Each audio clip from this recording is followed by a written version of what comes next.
Bahay, Jack! Anyway, guys, Para nandito sa'yo. tayo sa tambayan namin, itong kubo. Madalas ako dito kasi pagka nasa tipid moment ako, alam mo yung iba na pupunta pa sa beach, matambay sa kung saan. Dito kasi, nandito rin yung mga close friends ko.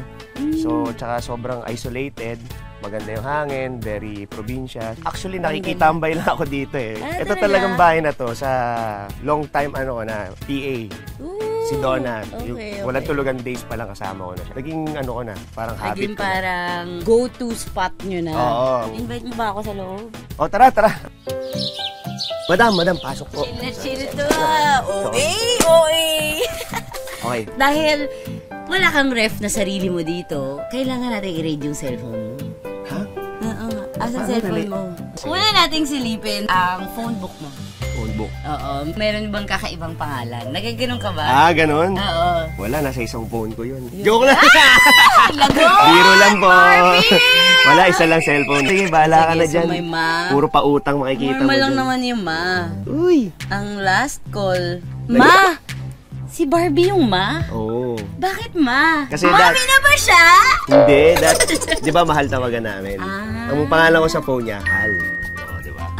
Ma. Wala, dati kasi nung way back, hindi pa namin parang masyadong inaamin sa public eh. Okay. So pagka tumawag ako, yan ang code name. Tignan niyo, ma ang pangalan ni Barang.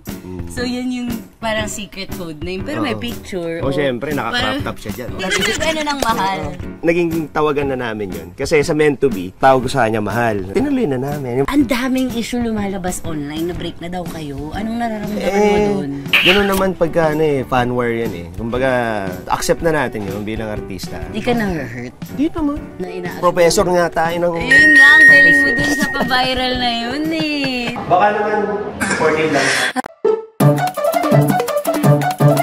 Sino nakaisip nun, ikaw? Di ba, yun nga, sa TikTok or sa mga app, lumalabas yung parang sayaw ko before na ini-stitch nila dun sa mga videos nila. Kasi nga, ba't daw hindi ako nagsiselo? So sila na yung nagsiselos para sa akin. Sa akin kasi, secured ako eh. Galing. Kasi knowing madam na very, professional. Yung last message ay galing kay Barbie. Sabi niya, Yung, okay po, mahal ko. Thank you po. I love you so much. Heart, heart, heart. Last message naman kay Sanya. Kay Sanya? Naku, tagal na yun. Di kayo ma-text, mas tawag ba kayo ni Sanya? Tawag ko. Tawag. Wala eh. Birthday niya pa dati. Happy birthday. Yung group pa namin. Diyos ko, 2021. Hindi sila nagte-text magkapatid. Oo. Eto na mga kapitbahay! Oras na para mag-share si Jack ng kanyang recipe. Ano bang isi-share mong recipe sa mga kapitbahay? Itong recipe na to, minanap pa namin to sa kanununuan. Nakakala mo talaga. Naturuan ka ng mga ninuno. Alam nyo kung ano? Ano? Tosino. Hindi, joke lang. Hindi, joke lang. Hotdog. Hotdog! Ano ba? Kare-kare, guys. Kare-kare. O mga kapitbahay, huwag kayong aalis. Dahil sa pagbabalik natin, tuturuan na tayo ni Jack ng kanyang kare-kare recipe.